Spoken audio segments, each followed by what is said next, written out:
Hello again.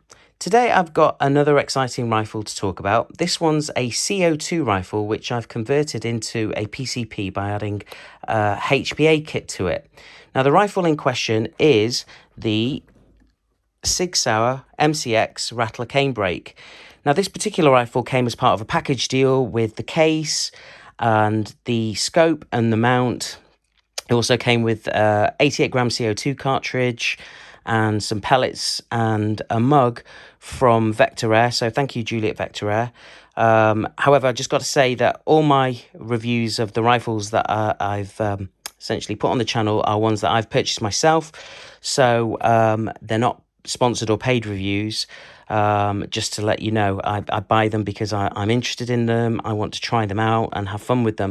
And the reason why I purchased this is because this is a 177 30 shots. Essentially, you can have some semi-automatic fun with it, plinking. Sure, it's not got the power of a true PCP. I know Sig Sauer have released the Virtus, but even that, you have to essentially cock back and pull the trigger, push the trigger forward, cock back, push the trigger forward to get it to work.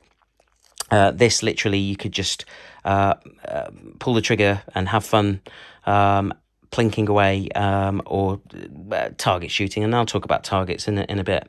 First thing I'm going to do is just have a quick look at the instructions. Now, the instructions themselves are relatively light. Let's just show you the quick walkthrough it does of the rifle. Then it talks about the multi-tool, and I'll talk about that in a moment. It talks about the safety, how to load the 88 gram CO2 cartridge, and then we're going on to loading and unloading the magazine and using the multi-tool, and I'll show you that in a minute, and then talk about aiming and firing and use of handling CO2.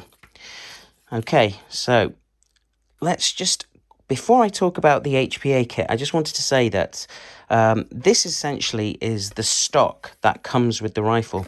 And over here, I've got an 88 gram CO2 cartridge.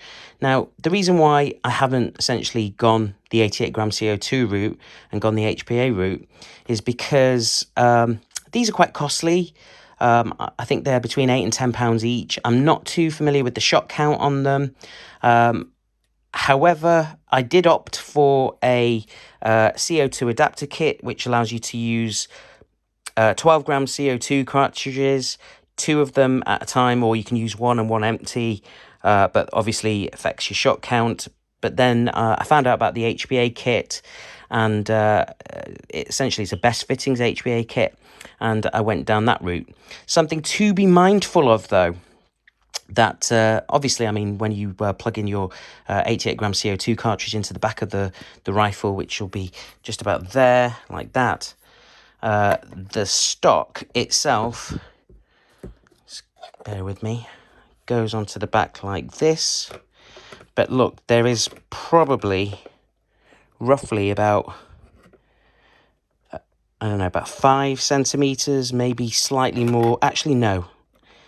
Let's be realistic. It's probably about 10 centimeters, maybe slightly more, of extension when you use the HPA kit. And I'll talk about that in a minute in regards to why I had to change the scope mounting round to get eye relief on the actual scope.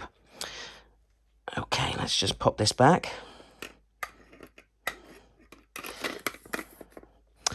And let's have a look at the rifle. Now, as I said, the rifle, oh goodness, it is quite heavy. It's made in Japan. I don't know if you can see it over here. It says it right there. And it is a 177 cal, 4.5 millimeter.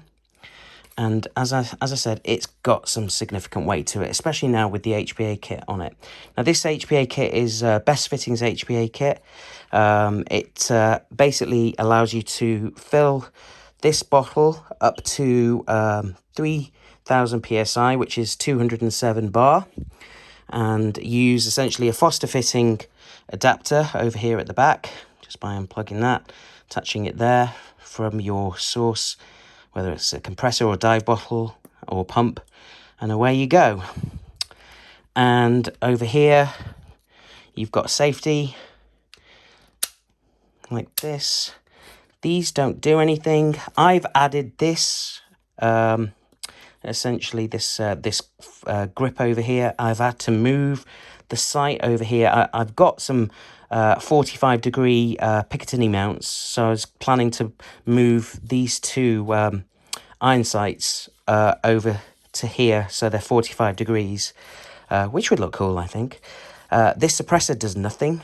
It's just for show. I think it's hollow.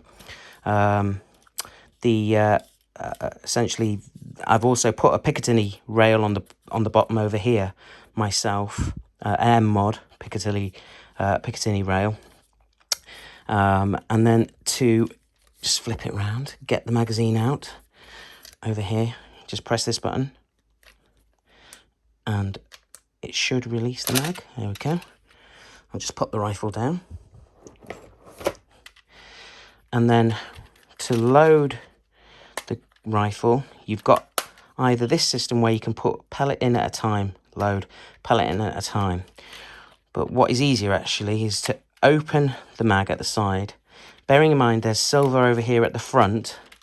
Pull this out like this, and then you've got essentially a feed like this. Now what you do, this handy little tool that came with it allows you to push pellets in. So what you can do is essentially push your 177 pellets in so far, and then you use this particular tool to push them in, and they'll go about halfway into each of these kind of holdings attached to the belt.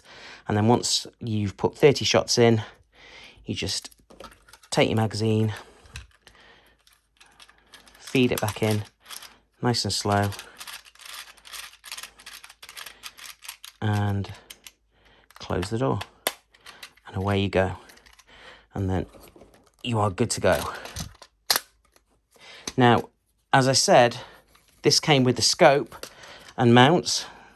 It is, like I said, it is quite heavy, but I'll be honest with you, when this extension now, when you've put an HPA kit on compared to the butt that comes with the actual rifle, whoops, excuse me, there is a lot more of an extension, and you notice it, because I tried the original butt, and this really does make a difference.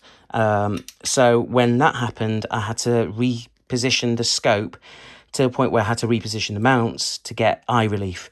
Now, the scope that came with it from Vector Air was a Mustang 1:4x30, and I mean, it's an all right scope, to be fair, for the deal. But what I'm going to do is I think I'll try putting a more powerful scope on, just to see what it's like when I'm shooting up to about 25 yards.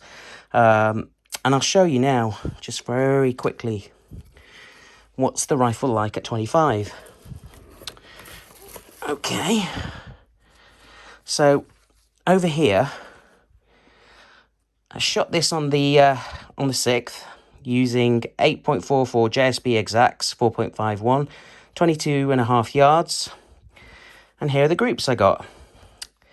Now, there's 10 shots over here, and then I started kind of getting tighter groups. There's 5 over here, 5-shot group over here, nice group of 3 here, 3 here. There was a flyer there, here's 3. Another group of 5 over here, over here, and that was a nice group of 5, to be fair, apart from that. 10 shots over here, bit of a spread. This was outside, by the way. Over here and over here, and again over here we got 5s.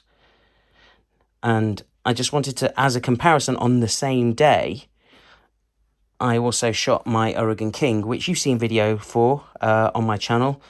And here's how tight this was in terms of the groups of 5s and 3s. Apart from a couple of flyers over here, which I wasn't too happy about. But obviously the Oregon King is 3 times the price, if not more, than this. And once you put a HPA kit on it, I'll be honest, if I remember from chronoing this, I used an FX chrono.